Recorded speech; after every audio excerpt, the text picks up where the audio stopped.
Assalamualaikum dan salam serakku sayang. Bersama saya Al-Fairez Jemurin dalam Buletin UKAS edisi petang 2 September 2020. Memulakan Buletin edisi petang dengan laporan berita dari Limbang. Berucap dalam Majlis Penangguhan Pertandingan Lagu-Lagu Patriotik 2020 sempena sambutan Hari Kebangsaan, Timbalan Ketua Menteri Sarawak Dato' Amar Awang Tengah Ali Hassan berkata, Sarawak bertuah kerana meraihkan 3 perayaan penting iaitu Hari Sarawak pada 22 Julai, Hari Kebangsaan pada 31 Ogos dan Hari Malaysia 16 September. Menurut beliau, Hari Malaysia ialah kemuncak kepada sejarah pembentukan Malaysia yang merangkumi Semenanjung, Singapura, Sabah dan Sarawak. 16 September dengan persetujuan pemimpin maka negeri-negeri di bawah persetujuan Tanah Melayu, Melaya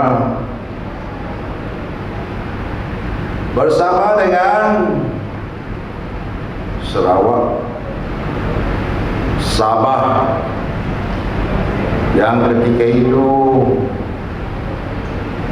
disebut sebagai North Borneo,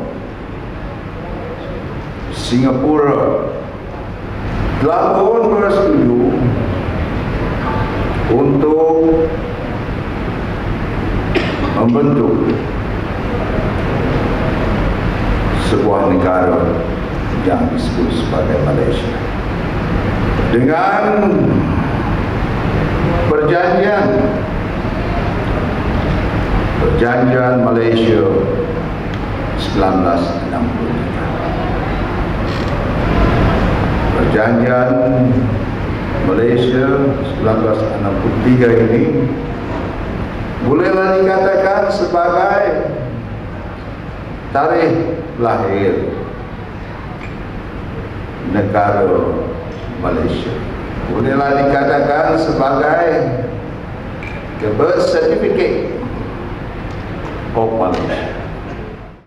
Seramai 10 peserta mengambil bahagian dan hadiah kepada pemenang telah disempurnakan oleh Dato' Amar Awang Tengah.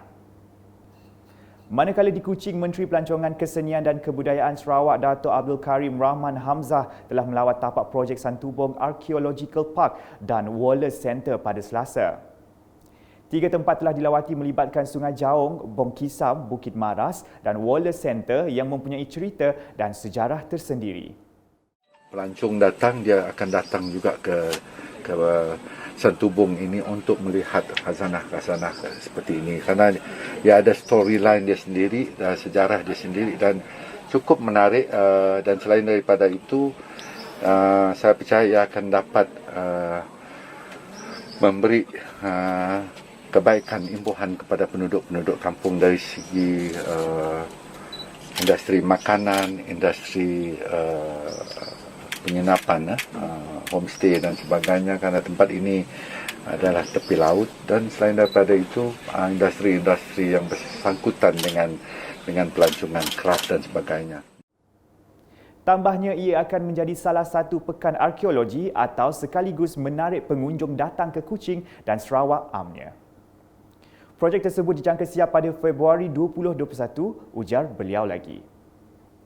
Kini pula berita dari Miri dengan Menteri Pengangkutan Sarawak, Dato' Lee Kim Shin, berpuas hati terhadap pelaksanaan prosedur operasi standard SOP COVID-19 yang baru dikuatkuasakan mulai 1 September lalu.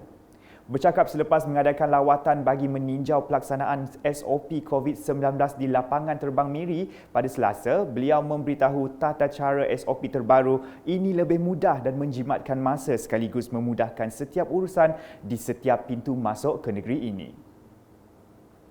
Berita seterusnya. Kementerian Kebajikan Kesejahteraan Komuniti Wanita Keluarga dan Pembangunan Kanak-Kanak Sarawak telah menjalankan 83 operasi menyelamat gelandangan secara bersepadu dan bersasar di antara tahun 2016 hingga 2019.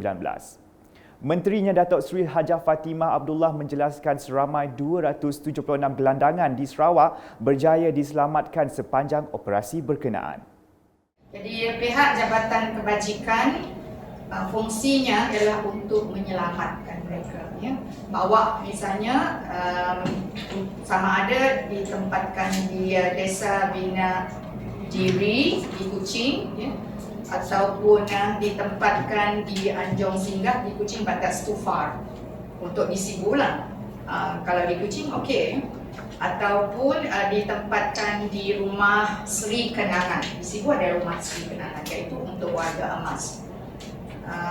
Jadi ini adalah satu cara untuk menyelamatkan mereka. Bercakap pada sidang akhbar penubuhan tempat selamat gelandangan TSG atau Safe Haven for the Homeless di Sibu pada Selasa, beliau memberitahu tempat selamat gelandangan akan menggunakan rumah majlis kebajikan dan sukan anggota-anggota kerajaan Malaysia Maksak bahagian Sibu dan mampu menempatkan 40 orang gelandangan pada satu-satu masa. Laporan berikutnya. Pasaran dan permintaan yang tinggi di pasaran antarabangsa terhadap buah durian menyebabkan kerajaan Sarawak berusaha untuk menjadi pengeluar durian terbesar di Malaysia. Menteri Muda di Jabatan Ketua Menteri Undang-Undang dan Adat Bumi Putera Sarawak, Datuk John Sikitayai berkata, untuk itu kerajaan Sarawak menerusi Jabatan Pertanian Sarawak kini menumpukan kepada penanaman buah durian secara komersial.